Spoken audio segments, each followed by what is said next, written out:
¿Cómo están? Muy buenas. Aquí de nuevo aprovechando esta fecha tan importante para nosotros, alabando el nacimiento de Jesucristo, celebrando un nuevo cumpleaños. Les quiero dejar este mensaje que sea de mucho provecho y el título es La estrella de Belén. Pero empecemos con una pequeña oración. Dios bendito, Padre Celestial, te encomiendo este mensaje. Te encomiendo que tu sabiduría, Señor, fluya y que tu mensaje llegue al corazón de aquellas personas que estén listas para poder comprenderlo y entenderlo. Me encomiendo a ti. En el nombre de Jesús te doy las gracias, Señor. Amén y amén. La famosa estrella de Belén. ¿Dónde lo encontramos? Justamente en el libro de Mateo 2, 1 al 12. ¿Qué es lo que dice? Dice, Jesús nació en Belén de Judea durante el reinado de Herodes. Por ese tiempo algunos sabios de países del oriente llegaron a Jerusalén y preguntaron, ¿dónde está el rey de los judíos que acaba de nacer? Vimos su estrella mientras salía y hemos venido a adorarlo.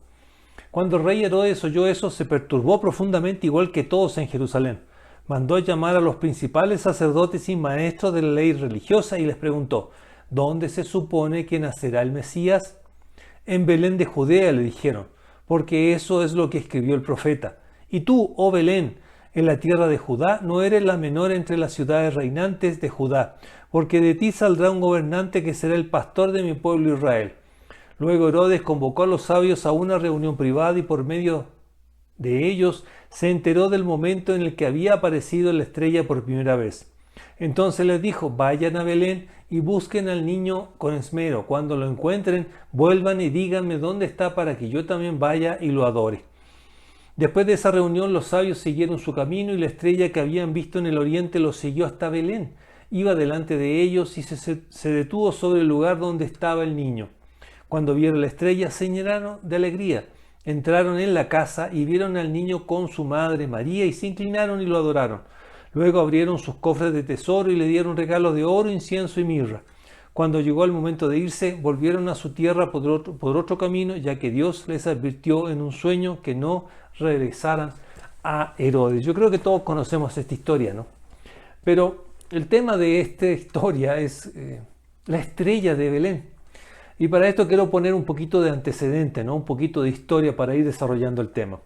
Y justamente nos vamos a ir al tiempo en donde el pueblo de Israel estaba caminando en el desierto, ¿sí? Cuando llegaron al reino de Moab, que es más o menos Jordania, el rey de Moab, que era Balac, ¿sí? Él en miedo por la multitud que se estaba llegando y además que por los antecedentes de este pueblo que había ya derrotados a los amorreos y a los de Basán, él temía que iba a pasar por la misma circunstancia y por ende mandó a buscar a un profeta llamado Balaam.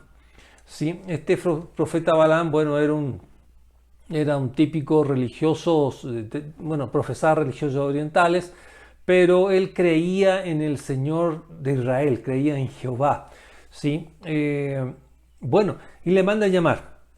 Lo interesante de esto es que le manda a llamar, va un grupo de soldados, qué sé yo, y algunas autoridades le van a buscar y le dicen que tienen que maldecir al pueblo de Israel. Este profeta le dice, bueno, primero tengo que preguntarle al Señor qué es lo que dice. Y el Señor le dice, no puedes maldecir a este pueblo porque es un pueblo bendito, yo lo bendigo.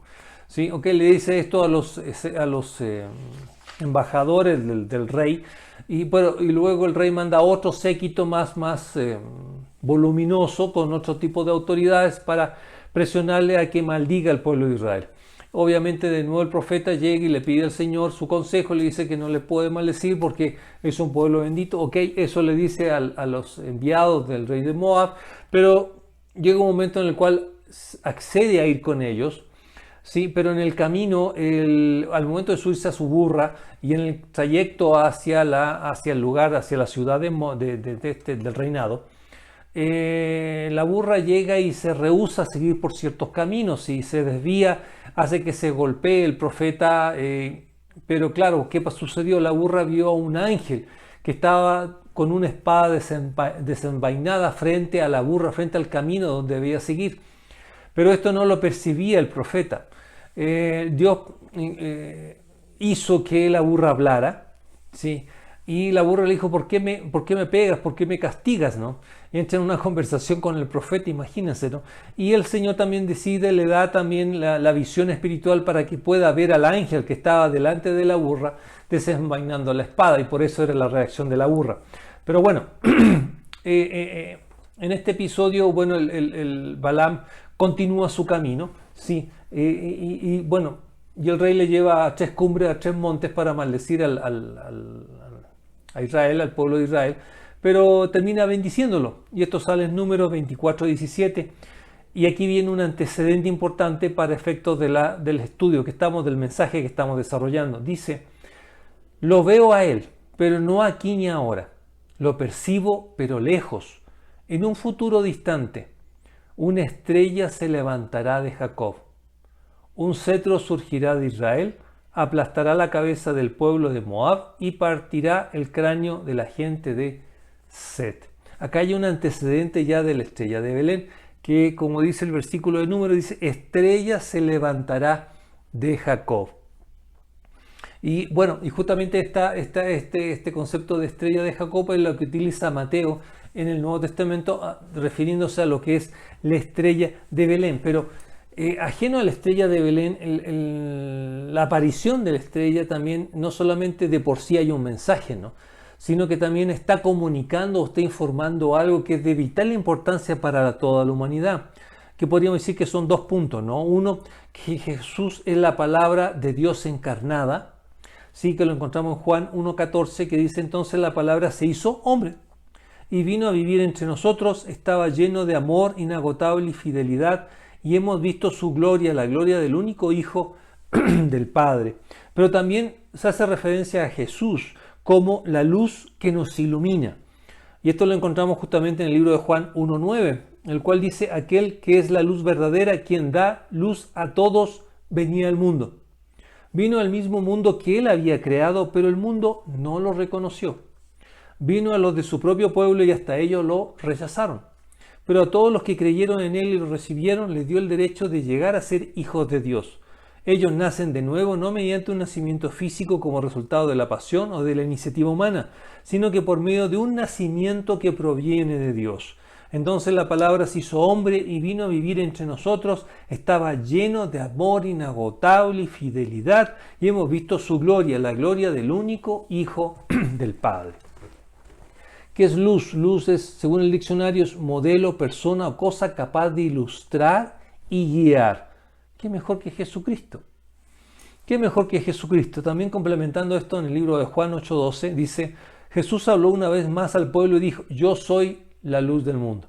Si ustedes me siguen, no tendrán que andar en la oscuridad, porque tendrán la luz que lleva a la vida.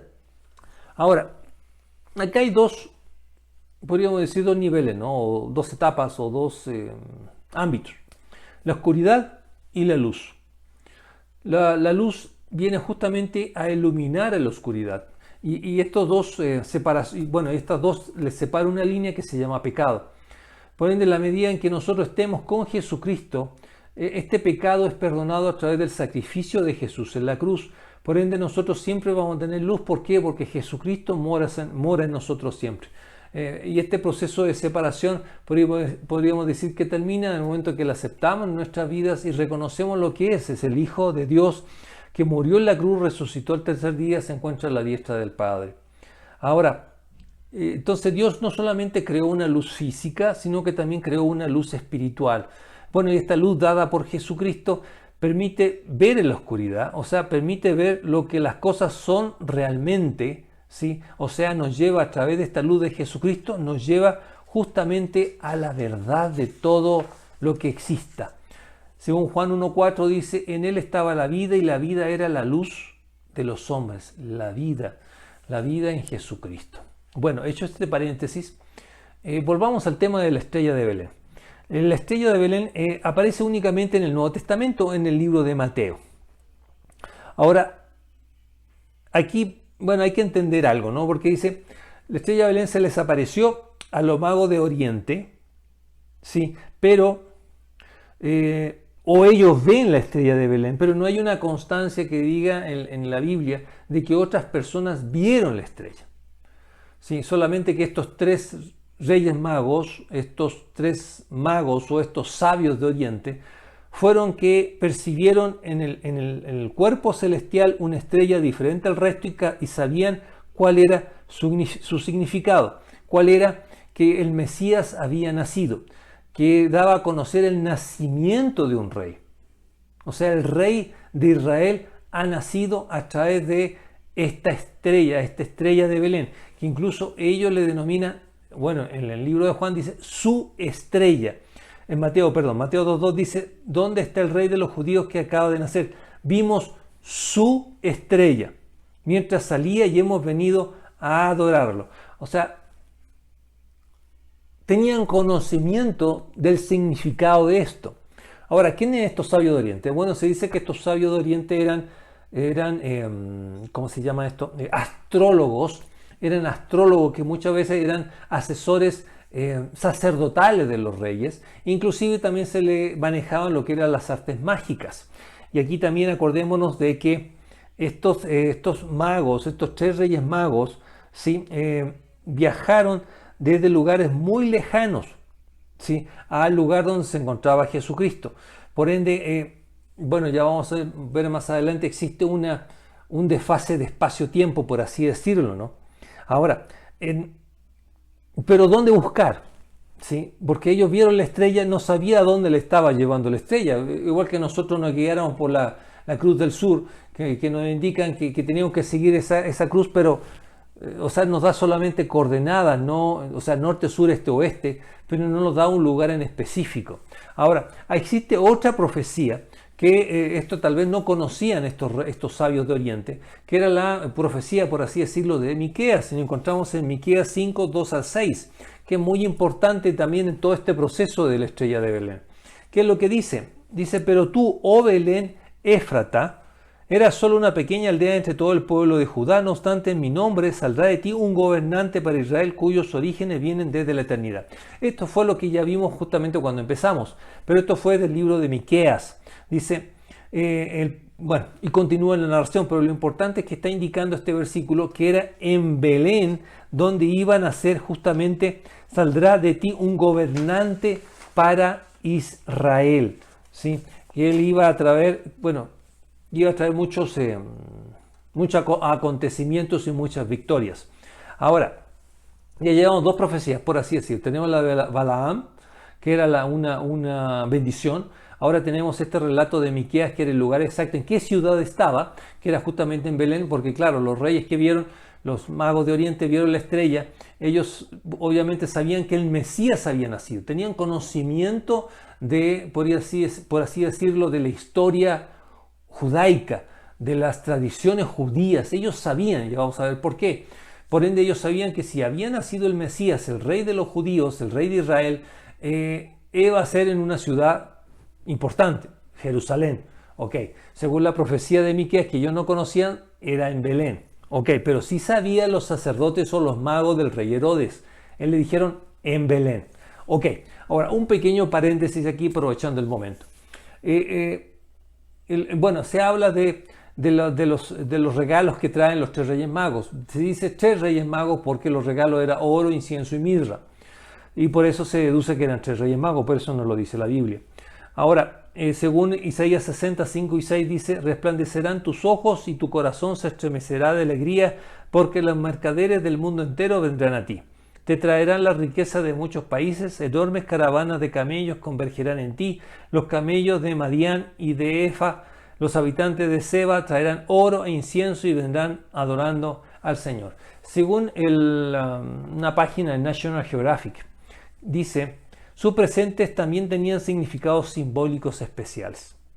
El oro representaba la condición de Jesús de rey de los judíos, el incienso la divinidad del niño y su identidad como hijo de Dios, y la mirra se refería a la mortalidad de Jesús. Ahora también, profundizando un poquito, también si es que a alguien le gusta investigar, también tenemos en libros apócrifos, en el libro apócrifo de Pseudo Tomás o del Evangelio de la Infancia, que es del siglo II después de Cristo, señala que los 3 reyes magos, por así llamarlo de alguna forma, vinieron en 3 legiones, ¿sí? Una de Persia, de Babilonia y otra de Asia, ¿sí? Y recorrieron más o menos unos 1600 kilómetros, imagínense, para llegar a donde estaba el rey de los judíos. Ahora, el concepto de rey es utilizado por Tertuliano a partir del siglo III después de Cristo, y los nombres de Melchor, Gaspar y Baltasar, son utilizados a partir del siglo V después de Cristo. Ahora, Mateo, para referirse a los magos de Oriente, ¿sí?, usa la palabra magoi. Magoi es una palabra de origen babilónico, ¿sí?, que significa, según el diccionario, ¿sí?, se identifica a personas influyentes consideradas sabias, que intervenían junto a las autoridades como consejeros, maestros, sacerdotes, médicos, videntes, intérpretes de sueños y hasta hechiceros. O sea, era gente de conocimiento, gente culta, gente versada en una ciencia, no era cualquier persona. Ahora, también según algunos comentaristas también, dicen que estos magos de Oriente, profesaban una cultura monoteísta y de alguna forma tenían una influencia a las sagradas escrituras judías por esta adoración a Jehová y por este conocimiento de una estrella que iba a ser la manifestación o el aviso del nacimiento del Mesías. ¿Y esto por qué? Porque podemos decir que estos eran de Babilonia o de Persia. Bueno, pero acordémonos que en Babilonia, ¿sí?, estaba justamente Daniel. Y Daniel en su momento, bueno, hay una historia ahí en la cual le tocó interpretar los sueños del rey de Babilonia. Y le hicieron ser jefe de los magos. En este caso, era parte importante de la corte del rey. Y esto lo encontramos en Daniel 2, 46 y 49, cual dice: entonces el rey Nabucodonosor se postró ante Daniel y le rindió culto, y mandó al pueblo que ofreciera sacrificios y quemara incienso dulce frente a Daniel. El rey le dijo, culturas paganas, ¿no? Dice: en verdad tu Dios es el más grande de todos los dioses. Es el Señor de los reyes y es quien revela los misterios, porque tú pudiste revelar este secreto. Entonces el rey puso a Daniel en un puesto importante y le dio muchos regalos valiosos. Nombró a Daniel gobernador de toda la provincia de Babilonia y jefe de todos los sabios del rey. A petición de Daniel, el rey puso a Sadrach, Mesach y Abednego a cargo de todos los asuntos de la provincia de Babilonia, mientras Daniel permanecía en la corte del rey. Aquí hay una influencia, ¿no? Daniel era judío, tenía cultura judía y la siguió practicando y se oponía a las culturas paganas que quería implementar Nabucodonosor, por ejemplo, la adoración a él mismo, etcétera, etcétera. Y dio testimonio, marcó una senda que sirvió de ejemplo, de testimonio incluso a los más paganos de la época, que eran los asesores sacerdotales, a estos astrólogos o a estos magos que manejaban artes mágicas, de que realmente el Dios que profesaba Daniel era un Dios más poderoso que cualquier otro Dios. Y a través de esta influencia de Daniel y de las sagradas escrituras judías, hubo una influencia posiblemente en estos astrólogos que vieron la estrella en el cielo, conociendo como les digo, los evangelios sagrados de los judíos, y dijeron: no, el Mesías ha nacido y tenemos que ir a saludarle, porque para ellos era de vital importancia, haciendo eco a la declaración de Nabucodonosor, el cual decía: es verdad, tu Dios es más grande que todos los demás dioses. ¿Sí? Ahora, continuando con el relato, estos sabios de Oriente van a donde Herodes, le preguntan la ubicación del Mesías, no sabe, y se retiran. Pero ellos no sabían que era en Belén, pero sí Herodes. Pero al momento de salir, de nuevo aparece la estrella de Belén y hace un ejercicio tan increíble que se pone en el lugar exacto donde estaba Jesús nacido. ¿Sí? No simplemente es algo en el cielo, sino que podríamos decir que es un dron que se pone justamente en el lugar exacto, podríamos decir con magnitudes, con orientaciones, etcétera, ¿sí? Con posicionamiento global, donde exactamente se ubicaba justamente Jesucristo.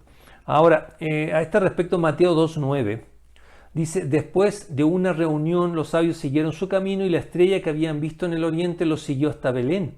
Iba delante de ellos y se detuvo sobre el lugar donde estaba el niño. Ahora, acá hay ciertas conjeturas, ¿no? Porque acuérdense que Herodes, después de esta visita de los sabios de Oriente, mandó matar a todos los niños menores de 2 años. Porque, esto se da a entender en el sentido de que se calculó más o menos el tiempo en que estos sabios vieron el nacimiento hasta cuando ellos llegaron, o bien ellos salieron 2 años antes para llegar justo al nacimiento. ¿Sí? Por eso se manda a matar a todos los niños menores de 2 años.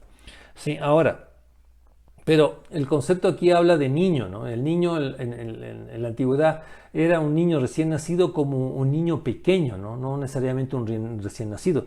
Por ende, eso da a entender que tal vez los Reyes Magos no llegaron en el momento justo del nacimiento, sino que llegaron un tiempo después también. ¿Por qué? Porque también los versículos que vimos en un comienzo habla de casa, ya no de establo. ¿Sí? Y eso da a entender que hubo un transcurso, un paso de un tiempo desde el nacimiento hasta un poquito más grande lo que se encontraba Jesús. Ahora, ¿qué era exactamente la estrella de Belén? Aquí vamos a entrar un poquito en materia. Según la palabra griega para estrella, según el griego, la palabra estrella se traduce como Aster. Aster aparece 24 veces en el Nuevo Testamento. Y se hace referencia a Aster tanto a cuerpos celestiales como también a ángeles. Y así es como podemos ver en el libro de Apocalipsis, donde, claro, donde Satán fue desterrado, fue echado de la tierra y él se llevó a 1/3 de los ángeles del cielo, a una tercera parte. Y esto encontrado en Apocalipsis 12:4, el cual dice: con la cola arrastró la tercera parte de las estrellas del cielo y las arrojó a la tierra. ¿Sí? Eso da a entender que estos ángeles caídos se les llama también estrellas. Por ende puede referirse también no solamente a un fenómeno celestial, porque muchos también dicen que era una supernova, un cometa o una conjunción de planetas que dio lugar a esta luz intensa. Pero realmente podríamos decir que esta luz, esta estrella de Belén, tiene un significado, un origen totalmente sobrenatural. Algo que la ciencia tal vez no puede explicar. ¿Por qué? Porque no solamente los magos de los sabios de Oriente vieron la estrella, sino que esta estrella les siguió o bien les indicó el lugar exacto donde había nacido.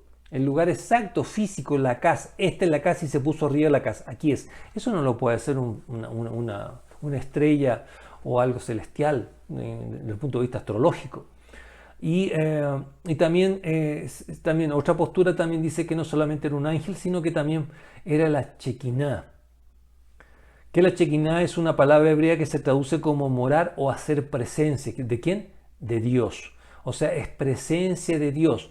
Esta estrella que podríamos decir que es la Shekinah, o sea, es la presencia de Dios, o sea, esa luz que se iluminaba es la presencia de Dios que estaba informándole que su hijo había nacido a estas personas que sabían el significado de que era el nacimiento del Mesías, la aparición de esta estrella en el cielo. Sí. Esta Shekinah, ¿dónde más la encontramos? La encontramos en el libro de Mateo. No, en Éxodo 13:21 primero, dice: el Señor iba delante de ellos y los guiaba durante el día mediante una columna de nube y les daba luz durante la noche en una columna de fuego. Esto les permitía viajar de día y de noche. Me van a decir que tiene que ver con la estrella de Belén. Es que estas columnas, tanto de nubes como de fuego, les llevaban a un lugar específico. O sea, ellos seguían por donde iba la columna, lo mismo que sucedía con la estrella de Belén. A su vez también en Mateo 17:5 dice: no había terminado de hablar cuando una nube brillante los cubrió y desde la nube una voz dijo: este es mi hijo muy amado, quien me da gran gozo, escúchelo a él. Era la presencia de Dios. Y complementando esto encontramos Hechos 1:9 que dice: después de decir esto, Jesús fue levantado en una nube, mientras ellos observaban y hasta que ya no pudieron verlo. Por ende hay una presencia de Dios, una presencia sobrenatural que la encontramos en esta manifestación de la estrella de Belén, lo cual no solamente nos da una respuesta en cuanto a un indicio, a una información, sino que está dando a conocer el nacimiento de alguien tan importante para nuestras vidas, de nuestro Salvador. Ya terminando con esto. Ajeno, como le dije en un comienzo, ajeno a la existencia de la estrella de Belén, está el hecho, como les digo, del nacimiento, o bien lo que celebramos en esta fecha, que es el cumpleaños de Jesús, que es lo más importante de todo. Sí, ajeno a todos los antecedentes que rodean, que sí enriquecen todo esto, pero lo importante es que nació Jesucristo, nació nuestro Salvador, y a través de una demostración de un cariño infinito, profundo, en el sentido de entregar a su único hijo a que se convierta en un ser humano que sufra, ¿sí?, en carne viva todos nuestros pecados y ser maldito, siendo que era de origen divino, lo cual se apartó de él, y gracias a ese sacrificio nosotros tenemos vida eterna en Cristo Jesús, Señor nuestro. Ahora, aquí viene la pregunta, y esto siempre me ha llamado la atención, igual como vimos en el tema anterior, que cuando Jesús escribía sobre la tierra, ¿no? ¿Qué escribía? Y aquí lo que me llamó la atención, que eran los sabios de Oriente, fueron los únicos tal vez que vieron la estrella. ¿Por qué fueron ellos los que vieron la estrella? ¿Por qué no hubo nadie más? Tal vez en ese momento no era importante que alguien la viera, porque tal vez no tenían los medios para viajar 1600 kilómetros al nacimiento de Jesús. Pero ¿por qué solamente ellos lo vieron y no existe narración de que otros sí la pudieron observar? A este respecto, en Oseas 4:6 dice: mi pueblo fue destruido porque le faltó conocimiento. Por cuanto desechaste el conocimiento, yo te echaré del sacerdocio, y porque olvidaste la ley de tu Dios, también yo me olvidaré de tus hijos. Acá hay un concepto básico que se llama conocimiento o bien sabiduría. Pero en este caso es conocimiento. La sabiduría viene de Dios. Ellos sabían, estos sabios sabían que esa luz en el cielo, en el firmamento, reflejaba, manifestaba, daba a conocer el nacimiento del Mesías. Ellos lo sabían antes de que sucediera, por ende ellos se instruyeron antes de que, podríamos decir, el Señor les utilice o les llame para hacer una misión determinada. Ellos ya se prepararon con antelación.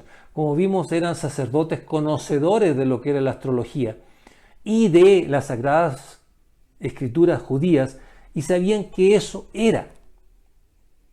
Ahora, si sucede algo en el cielo, tal vez nosotros no nos enteremos nunca. ¿Por qué? Porque no tenemos un conocimiento de astrología. Pero no me refiero solamente al conocimiento de la astrología, sino con un conocimiento de la palabra de Dios. Hay muchas cosas que pueden suceder alrededor nuestro y nosotros no nos vamos a dar cuenta. Vamos a ser esos terceros que no fuimos nombrados en la Biblia, que no cumplimos ningún papel porque no vimos nada. ¿Por qué? Porque no teníamos un conocimiento de lo que estaba sucediendo alrededor nuestro. Según Romanos 10:17, vámonos a Proverbios 1:7, dice: el temor del Señor es la base del verdadero conocimiento, pero los necios desprecian la sabiduría y la disciplina. Los necios. Tal vez existía, estos sabios de Oriente vivían en culturas monoteístas, otros adoraban otros dioses falsos, ellos conocían el verdadero Dios todopoderoso, el único, y sabían lo que estaba sucediendo. ¿Pero por qué? Porque habían estudiado la palabra. En la actualidad, no nos vayamos muy lejos de una estrella de Belén. ¿Por qué no puedo ver milagros? ¿Por qué no puedo ver la mano sobrenatural del Señor tanto en mi vida como la de las personas que me rodean? ¿Por qué no la puedo ver? ¿Porque me faltó conocimiento? ¿Porque tengo que ser un sabio de Oriente? No. No me refiero al concepto de sabio de Oriente, me refiero al proceso, al ejercicio del conocimiento, de buscar el conocimiento, de empaparme del conocimiento y estar enterado antes de que las cosas sucedan de su significado. Según Romanos 12:2 dice: no imiten las conductas ni las costumbres de este mundo, más bien dejen que Dios los transforme en personas nuevas al cambiarle la manera de pensar. Entonces aprenderán a conocer la voluntad de Dios para ustedes, la cual es buena, agradable y perfecta siempre. O sea, cambien su forma de pensar, cambien su mentalidad, ¿sí? El hecho de que yo puedo ver el cielo y que puedo estar viendo un satélite o una nave espacial, ¿sí? Porque el mundo me está diciendo: ve el cielo viendo los cohetes de Elon Musk, de SpaceX o qué sé yo, de otra compañía. O vean las auroras boreales o vean esta lluvia de meteoritos a consecuencia de tal cosa. Pero claro, si yo transformo mi forma de ver las cosas, yo puedo ver la estrella de Belén. Guardando las proporciones que le digo, ¿no? O sea, puedo ver que hay señales que el Señor me envía para yo hacer algo, para ser enviado de algo, para ser un mensajero, pero debe partir con un conocimiento de qué significa la estrella de David. ¿Qué significa para mí la existencia de Jesús? ¿Qué significa para mí el hecho de ser cristiano y de adorarle y agradecerle, como le quieran llamar, todo lo que ha hecho Dios, Jesucristo y el Espíritu Santo en mi vida, en nuestra vida y en la de los demás? Si no percibo eso, soy esos terceros que no han visto la estrella de Belén y que están acostumbrados a adorar dioses falsos, ya sea somos nosotros ídolos, vanidad, o de la riqueza, o como le quieran llamar. No vamos a ver nunca estas manifestaciones de Dios en nuestras vidas. ¿Sí? En Romanos 10:17 dice aquí, así que la fe viene por el oír ¿qué? La palabra de Dios. Es un concepto de fe, lo hace, claro. No solamente puedo tener conocimiento, si este conocimiento el Señor no ha transformado o no me ha dejado transformar, no voy a poder ver lo sobrenatural, porque lo sobrenatural es un asunto de fe. Es creer en la existencia de Jesucristo en mi vida. Según Juan 5:39 dice, escudriñad las Escrituras, porque a nosotros os parece que en ellas tenéis la vida eterna, y ellas son las que dan testimonio de mí. Escudriñar. Podríamos decir obligaciones del cristiano, conocimiento. ¿Dónde viene el conocimiento? Fe. Del escudriñar la palabra. ¿Qué es escudriñar? Examinar, inquirir, averiguar cuidadosamente algo y sus circunstancias. Estos científicos, estos sabios, vieron la estrella de Belén, ¿qué hicieron? La examinaron, inquirieron y averiguaron cuidadosamente algo, que era nacimiento del Mesías. Y sus circunstancias, ¿cuál era? Hay que ir a Jerusalén a buscarle justamente al rey de los judíos. Sí. Ahora, ¿qué es lo importante de escudriñar? Aparte de adquirir conocimiento, es que a la medida que yo más escudriño, analizo la palabra, hay revelación a través del Espíritu Santo. Él me va a ir revelando cosas de la palabra que no están así simple vista, sino que vienen del estudio, del escudriñar, del analizar. Como podemos ver, si estos sabios de Oriente, si bien sabían que era el nacimiento del Mesías, no sabían dónde, pero presumían que era en Jerusalén, pero no conocían las profecías de Miqueas. Sí, a pesar de que eran sabios y a pesar que tenían cierta relación con los conocimientos o el testimonio que dio Daniel, pero no tenían un conocimiento absoluto de dónde iban a ser.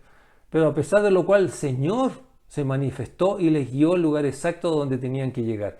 O sea, todo este camino que hicieron desde sus orígenes hasta Belén, más de 1600 kilómetros, era el Señor que le estaba guiando, igual como el pueblo de Israel en el desierto, ya sea con una columna de nube o una columna de fuego.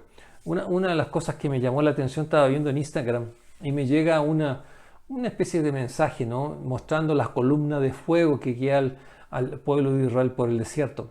Claro, uno qué concepto tiene de una columna de fuego, ¿no? Tal vez no ha pensado físicamente cómo ha de ser, sino que se va más por el hecho de la experiencia de que una columna de fuego le guió. Claro, puede ser una columna, puede ser algo delgado, puede ser alto y que nos está guiando de noche, pero cambia la perspectiva. A mí me pasó cuando esa columna realmente piensen que es del grosor del ojo de un huracán. Piense que tiene una extensión de 2 o 3 kilómetros y que me está guiando de noche esta columna, iluminando todo el valle, ¿sí? Demostrando su gran magnificencia, su gran poder, su gran existencia, su grandeza, su tamaño gigantesco, ¿no? Que es la presencia de Dios. A mí como que hubo un clic ahí, ¿no? Y claro, tremenda manifestación de poder.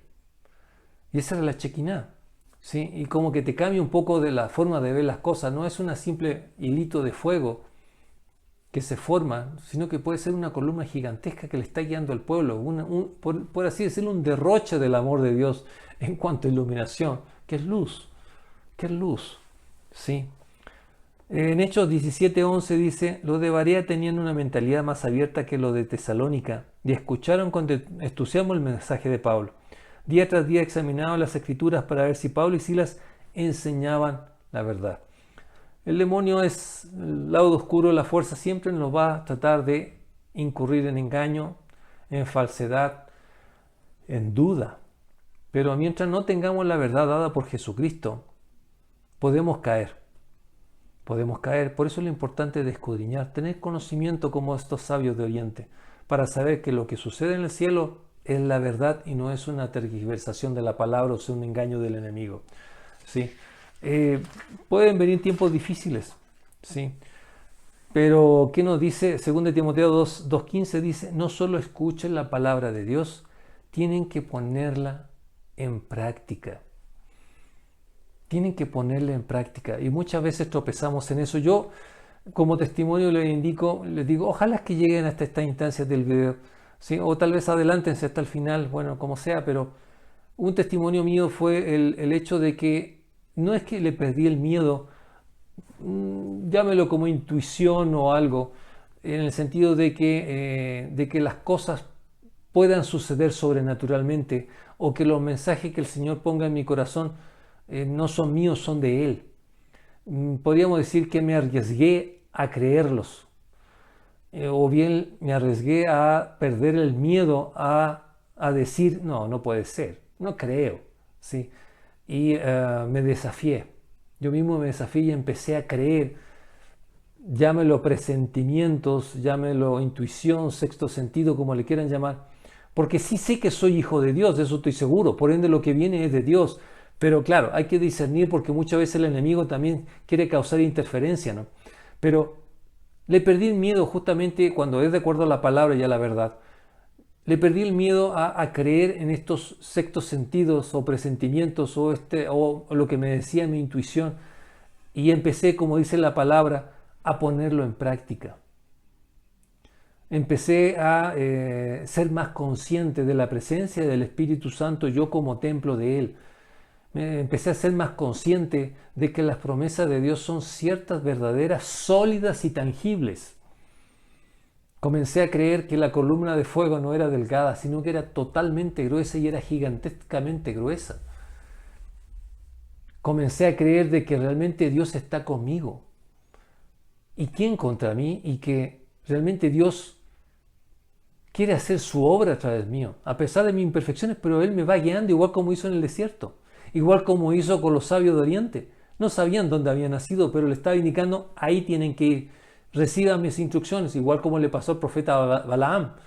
Recibió instrucción y él fue obediente. No sabía hasta dónde iban a llegar, pero tenía que ser obediente.